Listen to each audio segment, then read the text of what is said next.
పాపం ఎక్కడ పుట్టిందన్న ప్రశ్నే తప్పు. పాపాన్ని ఎలా సృష్టించారన్నది ప్రశ్నే తప్పు.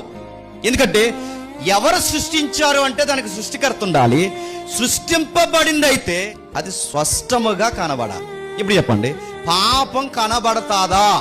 ఇంకా ప్రశ్న అర్థం చెప్పండి. పాపము సృష్టింపబడిందనే ప్రశ్న వెనకాల అది మెటీరియల్ థింకా?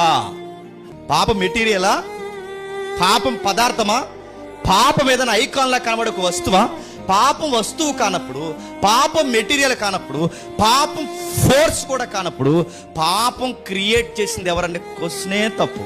నేను ఇంకా అడుగుతాను, ఉదాహరణ చెప్తాను వినండి.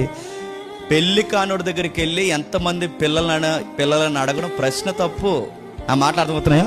పెళ్లి కానోడి దగ్గరికి వెళ్ళి పిల్లలు ఎంతమంది అన్న ప్రశ్న తప్పు. అలాగే పదార్థం కాని దాని దగ్గరికి, వస్తువు కాని దాని దగ్గరికి వచ్చి ఇది ఎలా సృష్టింపబడిందనే ప్రశ్నే తప్పంటే పాపం వస్తువు కాదు, పాపము పదార్థము కాదు, పాపము క్రియేట్ చేయబడలేదు.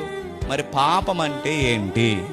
పాపం అన్న దానికి బైబిల్లో పౌలు గారు వాడిన పదం గ్రీకులో అమర్త్య అంటాడు. అమర్త్య అన్న దానికి మిస్ ఇన్ ద మార్క్ అంటే ఏదో మిస్ అయ్యారు. ఏం మిస్ అయ్యారు? టార్గెట్ మిస్ అయ్యారు. ఏ టార్గెట్ మిస్ అయ్యారు? ఇమేజ్ మిస్ అయ్యారు. ఏ ఇమేజ్ మిస్ అయ్యారు? దేవుడిచ్చిన ఇమేజ్ని మిస్ అయ్యారు.